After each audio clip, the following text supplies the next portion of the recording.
ಎಲ್ಲರಿಗೂ ನಮಸ್ಕಾರ, good morning. ನಾನು ನೋಡ್ರಿ ಇವತ್ತು ನಮ್ಮಮ್ಮನ ಮನೆಯೊಳಗೆ ನಮ್ಮ ತಮ್ಮ ಮಾಡಿರುವಂಥ ನುಗ್ಗೆ ಸೊಪ್ಪಿನ ಬಜ್ಜಿ ಹೇಳತ್ತೀನಿ ನೋಡ್ರಿ. ನುಗ್ಗೆ ಸೊಪ್ಪು ಈ ಸರ ಚೆಂದಾಗಿ ತೊಗೊಂಡು ಸೋಸ್ಕೊಂಡು ಇಟ್ಕೊಡ್ರಿ. ನುಗ್ಗೆ ಸೊಪ್ಪು ಆರೋಗ್ಯಕ್ಕೆ ಭಾಳ ಒಳ್ಳೇದು ನೋಡ್ರಿ, ಬಾಡಿ ತಂಪು ಮಾಡ್ತೈತಿ. ಯಾರಿಗೆ ಮಕ್ಕಳಾಗ ಇರಂಗಿಲ್ಲ ನುಗ್ಗೆ ಸೊಪ್ಪಿನ ರಸ ಕುಡಿದ್ರೆ ನಿಮ್ಗೆ ಗ್ಯಾರಂಟಿ ಮಕ್ಕಳಾಗ್ತಾವಂತ ನಮ್ಮಮ್ಮ ಹೇಳ್ಯಾಳ್ರಿ.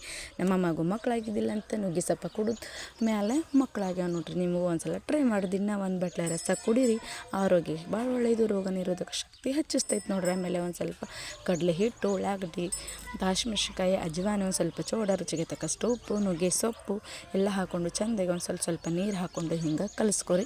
ಬಜ್ಜಿ ಟೇಸ್ಟ್ ಮಾತ್ರ ಸೂಪರಾಗಿರ್ತಾವೆ ರೀ. ಮತ್ತು ಹೆಲ್ದಿ ಫುಡ್ ನೋಡ್ರಿ, ಹೆಲ್ದಿ ಸ್ನ್ಯಾಕ್ಸ್ ಆರೋಗ್ಯಕ್ಕೂ ಭಾಳ ಒಳ್ಳೇದು ನೋಡ್ರಿ. ಈ ಥರ ಚೆಂದಾಗಿ ಕಲಿಸ್ಕೊಂಡು ಸಣ್ಣ ಸಣ್ಣ ಸಣ್ಣ ಸಣ್ಣ ಸಣ್ಣ ಮಾಡಿ ಕಾದಿರುವಂಥ ಎಣ್ಣೆ ಒಳಗೆ ಹಿಂಗೆ ಬಿಟ್ಟು ಬಿಡ್ರಿ ನೋಡ್ರಿ. ಬಜ್ಜಿ ಮಾತ್ರ ಸೂಪರ್ ಡೂಪರ್ ಆತವು. ನೀವು ಒಂದು ಸಲ ಟ್ರೈ ಮಾಡೇ ಬಿಡ್ರಿ. ಎಲ್ಲ ಥರ ಬಜ್ಜಿ ತಿಂದಿದ್ರು ಈ ಬಜ್ಜಿ ಟೇಸ್ಟ್ ನೀವು ನೋಡ್ರಿ, ಸೂಪರ್ ಡೂಪರ್ ಆತವ್ರಿ. ಮತ್ತು ಆರೋಗ್ಯಕ್ಕೆ ಒಳ್ಳೆಯದ್ರಿ. ನುಗ್ಗೆ ಸೊಪ್ಪು ತಿನ್ನೋದ್ರಿಂದ ಆರೋಗ್ಯ, ಬಾಡಿ, ರೋಗ ನಿರೋಧಕ ಶಕ್ತಿ ಹೆಚ್ಚಾಗ್ತೈತ್ರಿ. ಮಕ್ಕಳಾಗುವ ಸಮಸ್ಯೆ ಕಡಿಮೆ ಮಾಡ್ತೈತ್ರಿ. ಯಾರು ಇಷ್ಟ ಆಗ್ತೈತಿ ಲೈಕ್ ಮಾಡಿರಿ, ಫಾಲೋ ಮಾಡಿರಿ.